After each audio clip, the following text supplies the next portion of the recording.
அற்புதமா இருக்க நீ. நல்லா இருக்கா? இதுக்கு பேர் என்ன? முட்டை கொத்து இட்லி.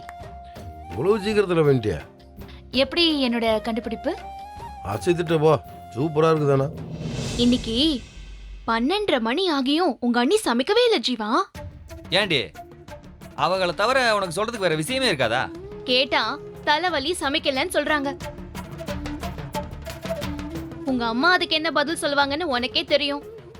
ஏன் தானோ உனக்கு தலைவலி வந்தா இந்த வீட்ல சமைக்க ஆளே இல்லையா?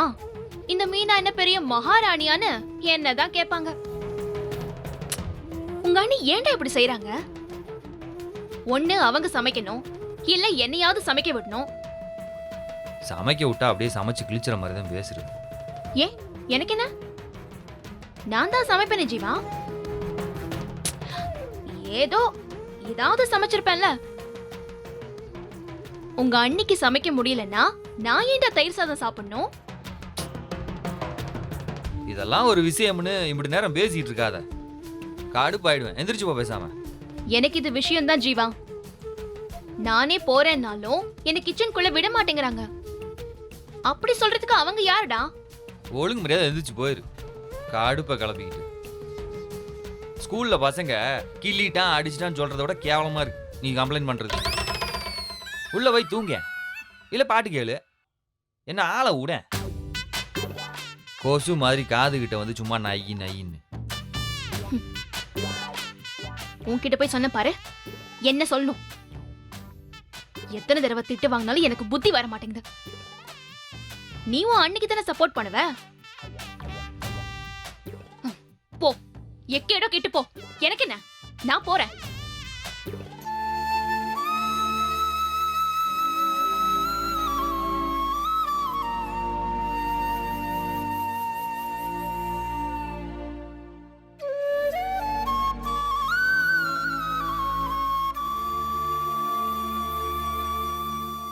என்ன இல்ல அது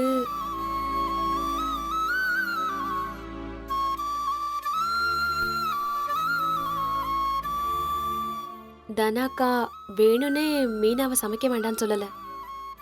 அவங்களும் வேணும்னே சமைக்காம இல்ல. மீனா சொன்னதை கேட்டியா? அவ எப்பவும் அப்படிதான், சும்மா ஏதாவது சின்ன பிள்ளைத்தனமா பேசிக்கிட்டு இருப்பா. கொஞ்ச நேரத்தில் அவளே மறந்துடுவா. அதெல்லாம் ஒன்றும் பெருசாக எடுத்துக்க வேணாம். அது இல்ல,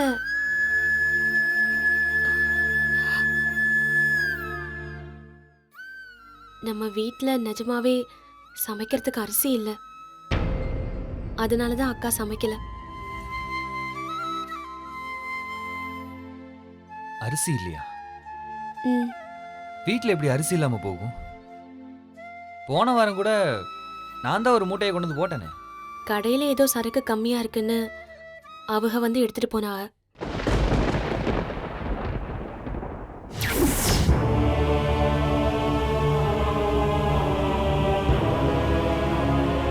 இல்லை, என்னடா இது? அரிசி மூட்டைண்ணே. எங்க இருந்து எடுத்துட்டு வரவேன்? வீட்டில் இருந்து தானே. சொல்லிட்டு தானே எடுத்துட்டு வந்த. ஆமாம். வீட்ல புழுங்கல் அரிசி ஒரு பிடி கூட இல்ல. அதான் அக்கா பச்சரிசியை போட்டு தயிர் சோறு கிண்டுனா. இது மீனாவுக்கு தெரியாது.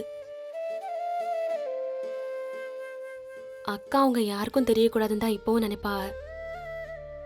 எனக்கு தான் ஒரு மாதிரியா இருந்துச்சுன்னு சொல்லிட்டேன். சரி, நான் கடை வரைக்கும் போயிட்டு வரேன். ம்,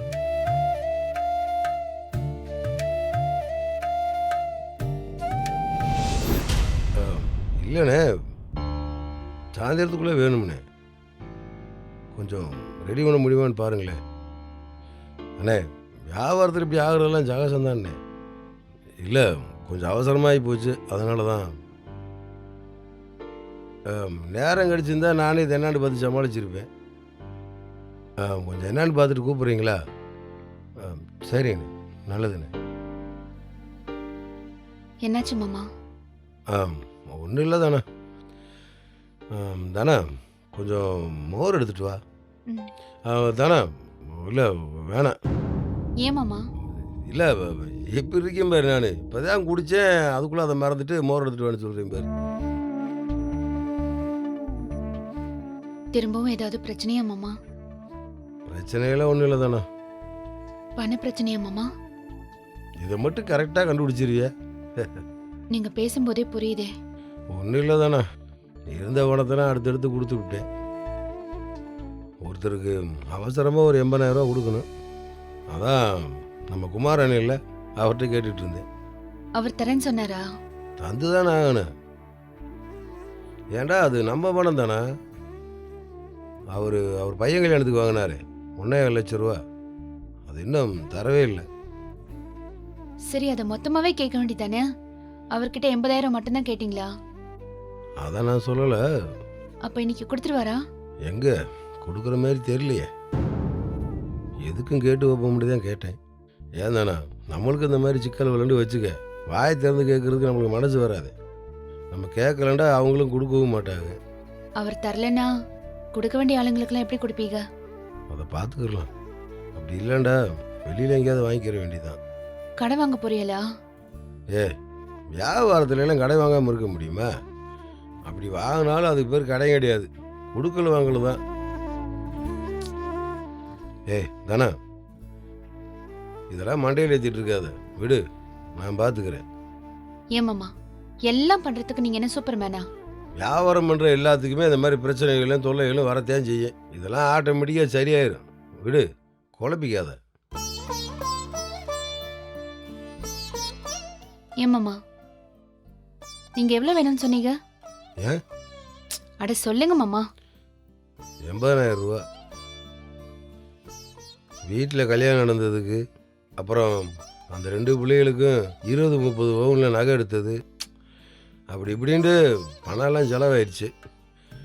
சரியான செலவு தான், இருந்தாலும் சிக்கல் மேலே சிக்கல் வந்துருச்சு.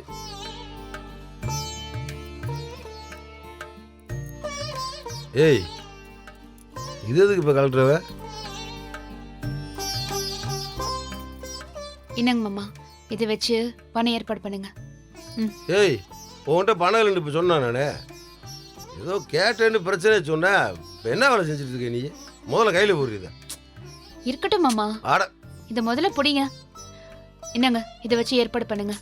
நானா முதல்ல கையில் போடுன்னு சொன்னேன். மாமா, என் கையில சும்மா தானே கிடக்கு. பணம் வந்ததும் திருப்பி எடுத்து கொடுங்க, நான் போட்டுக்கிறேன். என்னங்க மாமா, இதை வாங்கிக்கோங்க. வேணான்னு சொல்கிறேன் இல்லை, இப்போ கையில் போட போறியா இல்லையா? நீங்க ஒரு பிரச்சனையில இருக்கும்போது நான் இதை கூட தரக்கூடாதா? ஏய், எந்த பிரச்சனை இருந்தாலும் நான் பார்த்துக்கிறேன். நீ முதல்ல வளையல கையில் போடு. நீங்க ரொம்ப ஓவரா தான் பண்றீங்க மாமா. ஏன் மாமா இப்படி பிடிவாதம் பிடிக்கிறிய? ஏய், அடி வாங்க போடி நீ. ஏய், என்ன பண்ண? ஏன் மேல சத்தியம், இது நீங்க வாங்கிதான் ஆகணும். என்ன தானே இது? என்னங்க மாமா, என் மேல சத்தியம் பண்ணிருக்கிய மாமா, இதை மீற மாட்டியேன்னு எனக்கு தெரியும். அப்புறம் என் தலை வெடிச்சிரும் மாமா. ஆமா, வெடிக்குதான் தலை. சும்மா சின்ன பிள்ளை மாதிரி பேசிக்கிட்டு. ஏய், வச்சுக்கோங்க. என்ன தானே நீ? இப்ப என்ன மாமா, பணம் வந்ததும் இதை திருப்பி மீட்டு கொடுக்க போறிய, அவ்வளவுதானே? ஏற்கனவே உன் அட்டியை வாங்கி பேங்க்ல வச்சிருக்கேன். இப்போ உன் வளையலையும் வாங்கி என்ன தானே மனசு ரொம்ப கஷ்டமா இருக்கு தானே. அட போங்க மாமா, அதெல்லாம் வாங்கிக்கலாம். நீங்க முதல்ல இதை பேங்க்ல வச்சு பணத்துக்கு ஏற்பாடு பண்ணுங்க. வேற எதையும் யோசிச்சு சங்கடப்படாதீங்க. குமார் என்ன 1.25 லட்சம் கொடுத்ததும் அதுக்கப்புறம் இதை மீட் எடுத்து கொடுங்க, அப்ப போட்டுக்கிறேன். எது எப்படியோ மனசு சரியில்லை தானே. ஃபீல் பண்ணாதீங்க மாமா, எனக்கு ஒரு கஷ்டமும் இல்லை.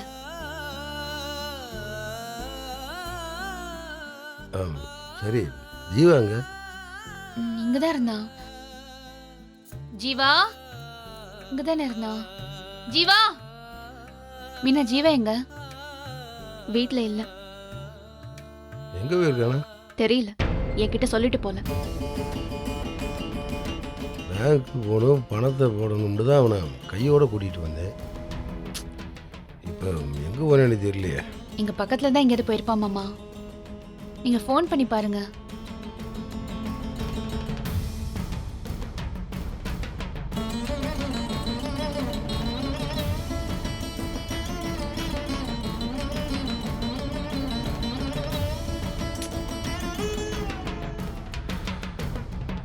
கொஞ்சமாவது பொறுப்பு இருக்கான்னு பார்த்தியா அவனுக்கு? ஃபோன் எடுக்க மாட்டேங்கிறேன். இப்போ எனக்கு இருக்க வேலையில் நான் பேங்க் வேற போகணுமா? ஆ, இருங்க மாமா, அவன் திரும்ப கூப்பிடுவான், இல்லைன்னா இப்போ வந்துருவான். வந்தேன் விடு, நான் கிளம்புறேன். ம்.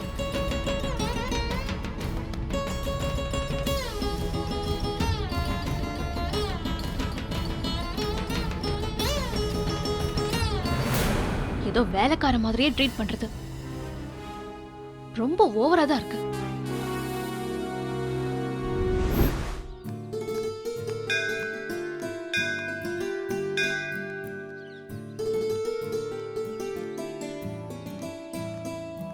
மூர்த்தி, அண்ணே எப்படி இருக்கீங்கண்ணே? நல்லா இருக்கு மூர்த்தி. நீங்க எப்படி இருக்கீங்க?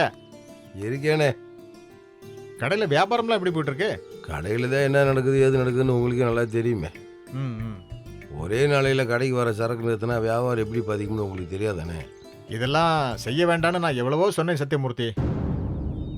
ஆனா ஜனார்த்தன் அண்ணாச்சி கேட்கவே மாட்டேன்னுட்டாரு. விடுங்கண்ணே, எதிர்பார்த்தது தானே.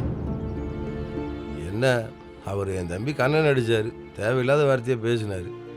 திருப்பி கதிர் பதிலுக்கு அடிச்சு விட்டேன். அண்ணே, தம்பி கதிர் ஒன்றும் பிளான் பண்ணி திட்டம் போட்டு ஒன்றும் அடிக்கலண்ணே. அந்த நேரத்தில் திடீர்னு கோவப்பட்டு அப்படி செஞ்சு விட்டேன். அண்ணே, இது கூட குடும்பத்தில் நடந்த ஒரு விஷயம் தானே. அதுக்காக ஒரு வியாபாரி வியாபாரத்தில் நேர்மையெல்லாம் நடந்துக்கலாமாண்ணே? சும்மா பணத்தையும் திருப்பி கொடுக்காம பொருளையும் அனுப்பாமல் இப்படி படக்குன்னு சரக்கு எடுத்துனா என்ன அர்த்தம்? நேர்மை நியாயங்கிறது எல்லா பக்கமும் எதிர்பார்க்கறது தானே. அதுக்காக அதே நேர்மை நியாயமும் தொழில் இருக்கணும்ல. நான் இதெல்லாம் சொல்லக்கூடாது. ஏன்னா நான் வேலை பார்க்கறது ஜனார்த்தன் அண்ணாச்சிக்கிட்ட இல்லை. அங்கே வேலை பார்த்துட்டு அங்கே உள்ளதை இங்கே வந்து சொல்கிறது தப்பு தானே. ஆனாலும் வேற வழி இல்லை, பார்த்துக்குங்க. குன்னக்குடியில் பாண்டியன் ஸ்டோர்ஸ் இல்லாமல் போகிறது என்னால் மட்டும் இல்லை, ஒரு குன்னக்குடிக்காரனால கூட தாங்க முடியாது. அண்ணே, புரியலண்ணே. உங்கள் கடைக்கு ஆட்கள் வந்து சரக்கு மொத்தமாக வேணும்னு கேட்டிருப்பாங்களே. ஆமாம், கல்யாண ஆர்டர்னு வந்தாங்க. ஆர்டர் கொடுத்துருக்க கூடாது தம்பி. அண்ணே, நானும் அதுதானே சொன்னேன், அவசரப்பட்டு கொடுத்து விட்டாங்க. அந்த ஆளுங்களை அனுப்பிச்சது யார் தெரியுமா? ஜனார்த்தன் அண்ணாச்சி தான். என்னண்ணே சொல்கிறீங்க? ஜனார்த்தன் இப்படி கூட செய்வாரா? அவருக்கு பிடிக்கலன்னா இது மட்டும் இல்லை, என்ன வேணாலும் செய்வார். நீங்க தான் கொஞ்சம் ஜாக்கிரதையா இருக்கணும். இன்னொரு விஷயமும் இருக்கு. பாண்டியன் ஸ்டோர்ஸ்க்கு ஏத்தாப்புல ஒரு இடம் இருக்குல்ல, அதை வாங்குறதுக்கு பேச சொல்லியிருக்காரு. அது எதுக்கு அவருக்கு? அந்த இடத்த வாங்கி அங்க ஒரு சூப்பர் மார்க்கெட் கட்டியாவது இந்த பாண்டியன் ஸ்டோர்ஸை காலி பண்ணணும்னு நினைச்சிருக்காரு. என்னன்னு இது? ஒன்றுமில்லாத விஷயத்துக்கெல்லாம் இவ்வளோ பெரிய வம்பலாம் தேவையில்லாதுண்ணே. இதையெல்லாம் அண்ணாச்சிக்கிட்ட யார் சொல்றது? அண்ணே, அவர் என்ன வேணாலும் செய்யட்டும்ண்ணே. பாண்டியன் சோர்ஸ் இல்லை, பாண்டியன் சோர்ஸ் போர்டை கூட அசைச்சு பார்க்க முடியாது. இந்தா அவங்க வந்தவங்க யாருன்னே தெரியாமல் நம்பி அம்முடி சரக்கையும் கொடுத்து அனுப்பிச்சிட்டான். கடைக்கு ஒன்றும் ஆகலை இல்லை, எப்பயும் போல கடை ஓடிட்டு தானே இருக்கு. அவர் என்ன வேணாலும் செய்யட்டும்ண்ணே, பாண்டியன் சோர்ஸ் அங்கே தானே இருக்கும். மூர்த்தி தம்பிகள் உயிரோடு இருக்க வரைக்கும் அந்த கடை அங்கே தானே இருக்கும். அண்ணே, இன்னும் ஸ்ட்ராங்காக சொல்லுவேனே, இன்னும் 10 தலைமுறை போனாலும் பாண்டியன் ஸ்டோர்ஸ் அங்கே தானே இருக்கும். அண்ணே, பாண்டியன் ஸ்டோர்ஸ் ஒன்றும் கட்டடம் கிடையாதுண்ணே, நாங்கள் கும்புற கோயில்ண்ணே. இதெல்லாம் எங்கண்ணே ஜனார்த்தனுக்கு புரிய போகுது? உங்களுக்கு புரியும்ண்ணே. அண்ணே, எது எப்படியோண்ணே, எங்கள் மேலே பிரிய வச்சு இதெல்லாம் சொல்கிறீங்க பார்த்தீங்களா? உங்களுக்கு ரொம்ப நன்றி கடன் பட்டிருக்கேண்ணே நான். இது உங்களுக்கு போதாத நேரம்னு நினைச்சுக்கங்க, கொஞ்சம் பார்த்து நடந்துக்குங்க. பார்த்துக்கலாண்ணே. நல்ல வேளை உங்களை நான் பார்த்தேன், விஷயத்த சொல்லிட்டேன். மனசு ஒரு வழியா இப்பதான் நிம்மதி ஆயிருக்கு. சரிண்ணே, வாங்கண்ணே, டீ சாப்பிட்டு போவோம். பரவாயில்ல மூர்த்தி, லேட்டா போனா அண்ணாச்சி திட்டுவாரு. நான் கிளம்புறேன். சரிங்கண்ணே, வாங்க.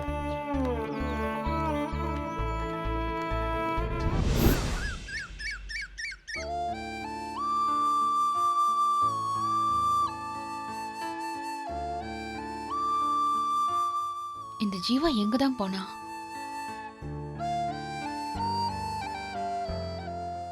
மீனா,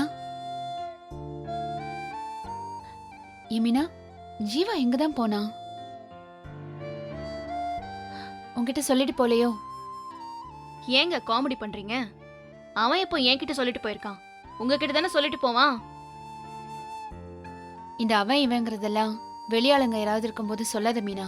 ஏன் எப்போ அவனை இப்படிதானே சொல்றேன், புதுசா சொல்றீங்க? இங்க வீட்ல சரி மீனா, எங்களுக்கு அதெல்லாம் பழகிடுச்சு.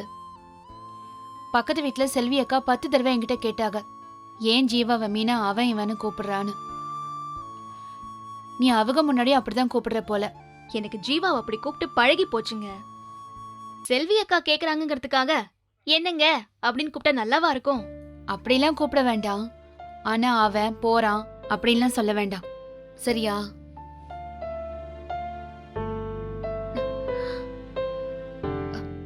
என்னடா இது? அம்மா எங்க போன நீ? அண்ணா உன்னை எவ்வளவு நேரமா தேடிட்டு இருக்காங்க தெரியுமா? ஜீவா, இவ்ளோ வெயிட் தூக்கிட்டு வர? உனக்கு ஏதாவது சுளுக்கு கிளுக்கு பிடிச்சிருச்சுன்னா என்ன பண்றது? ஏய், இதெல்லாம் ஒரு வெயிட்டா? இல்லையா பின்ன? நீயே இதெல்லாம் தூக்கலாம். நான் எப்படிடா இவ்ளோ வெயிட் தூக்குறது? இங்க வா சொல்றேன். ம்ம். சரி, போகும்போது சொல்லிட்டு போக மாட்டியா? எல்லாரும் என்கிட்ட வந்து உன்னை கேக்குறாங்க. எனக்கு நீ எங்க போயிருக்கேன்னே தெரியாது. சரி விடு, இதை கொண்டு போய் ஸ்டோர் ரூம்ல வை. இதை எப்படா இவ எடுத்துட்டு போவா? மூட்டையை விட இவ சின்னதா இருக்கா, இவ்ளோ போய் இந்த மூட்டையை தூக்க சொல்ற? நான் ஒண்ணு இதை விட சின்னது இல்லைங்க. இப்போ எப்படி தூக்குறேன்னு பாருங்க. மீனா, ஏய் என்ன பண்ற நீ? ஏய் மீனா,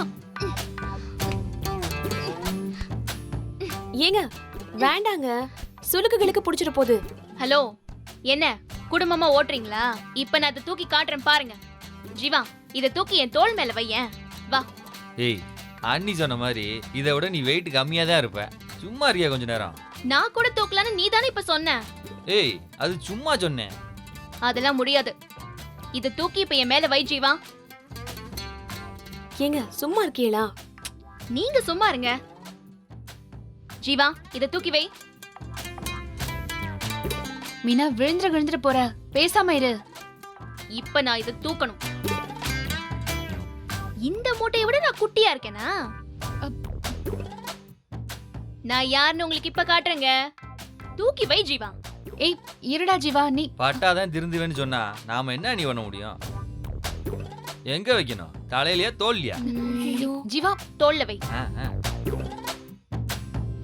ஐயோ டேய் வேணாண்டா. என்ன என்ன பண்றீங்க மீனா? பாத்து சொன்னல. ஏ மீனா, சொன்னா கேக்குறியா நீ? முள்ள மட்டும் பிடிக்கல, உன் மூக்கு உடைஞ்சு தக்காளி சாஸே வந்திருக்கும்.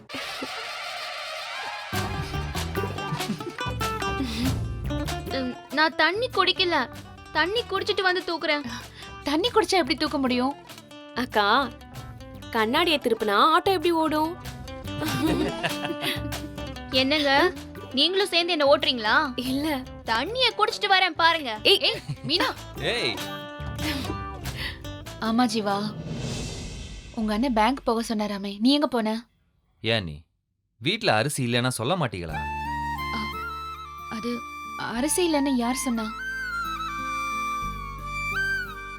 அதெல்லாம் இருக்கே. எல்லாம் எனக்கு தெரியும்.